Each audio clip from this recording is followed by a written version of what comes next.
Good afternoon, Second Street families. I'm Sam Sams, principal of Second Street School. I wanted to come make a quick video, and I will do my best to make it quick. This is my second recording, and I want to talk about MAP scores. So, the report you see in front of you is the MAP report that your child will be bringing home today. So, make sure you ask them for this.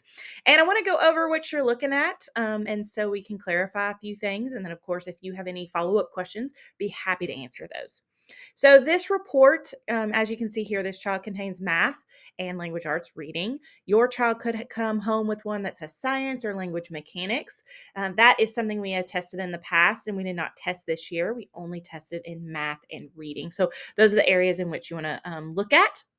You will also see specifics about dates in these boxes over here to the right. So, in these boxes, you can see that the first time this child took this test was in the fall of 2019 as a first grader. Then that child took it again in the winter of 2020. We take it after that winter break in first grade. Notice that there's not an SP, a spring score. That sadly was the year where the pandemic hit and we were not in school at that time. So then this child took this again in the fall of 2020 as a second grader, took it again in the winter of 2021 as a second grader, then the spring of 2021. So they took it 3 times, and that is what we want. We want our students to take this assessment 3 times a year.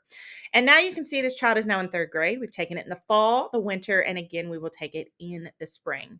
So that is what you're looking at in regards to this term year and grade. In the next area, you have a RIT score. So the score that is bolded is your child's score, and then you can see that it falls in the range. So this child received a 179, grew to a 191, dropped a little bit to a 189, grew again to a 199, a 208. Over the course of the summer, dropped 4 points to a 204, but has gone up again from a 214. And you can see that 214 is the highest score that child has received since the first grade, which is great, right? We want kids to continue to grow and improve.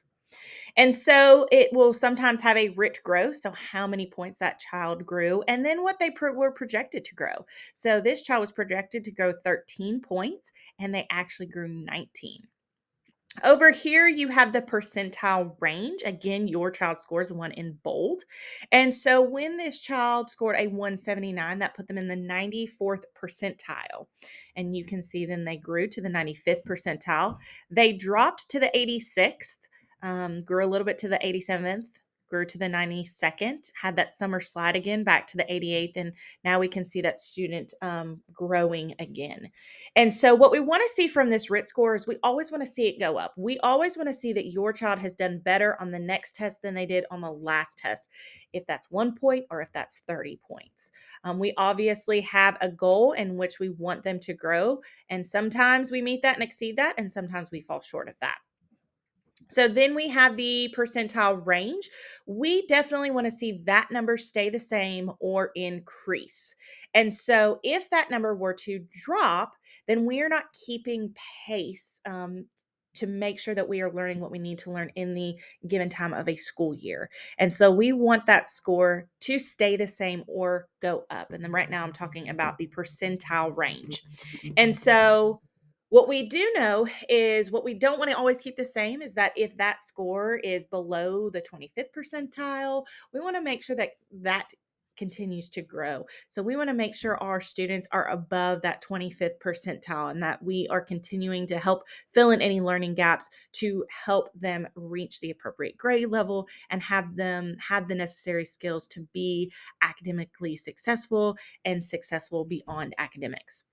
So that is what all of that information means. If we go over here to the bar graph, you can see your child's going to be the one in blue. The district average is the one in orange. So that's compared to students within their grade level here in Frankfort Independent. Then you have the yellow, and that's going to be the norm grade level average for any student that took this in the United States. So there are hundreds of thousands of kids that take this test. And so it's norm referenced with all of those students. Then you can also see that this blue dotted bar graph, that is where that student is expected to perform the next time they take this test. So you can see that this child made significant gains from a 204 to a 214. And what we're expecting this child to do is grow 2 more points. Now, if they grow 20 more points, 10 more points, that's fantastic. But in order to meet the growth in which they will have met their year's growth and are staying on pace, it is a 216.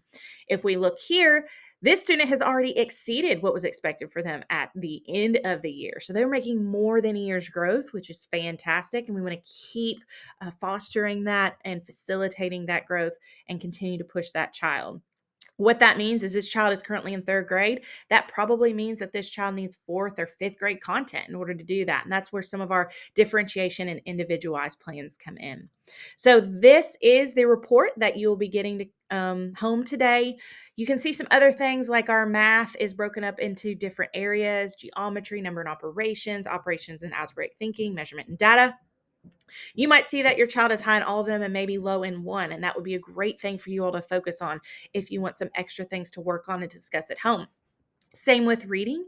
It's broken up into literature, vocabulary, and informational text. And then you have a Lexile range, which is the grade level. You can put that in and see what level your child is reading on. All this information is great because the internet is full of resources. If you type in that your child received a 204 RIT, it's going to pop up with a lot of games and different activities that you can do with your child in that area. There's lots of YouTube videos around this as well. Same with Lexile. If you are about to head to the library and you want to know what would be a great book for your child and what level they need to be on, you can tell the librarians their Lexile level and they can assist you with that, or you can simply Google that as well and find that information. So this is a great piece of data for you to not only see how your child is doing and compared to same age peers and compared to same age peers both here at Second Street and across the United States. This test really focuses in on what they can do as a student. This is not just grade level content. You could have a seventh grader that is working on some third grade material. You could have a third grader working on seventh grade material. This is really about what your child is capable of and seeing how they're doing in those areas and see if they're progressing and see if they are growing. So this should be a good just general overview of this report. But if you have any questions at all, we would be happy to help and happy to answer those. Everybody have a great day, and please ask your student for this report so you all can discuss at home. Have a great afternoon.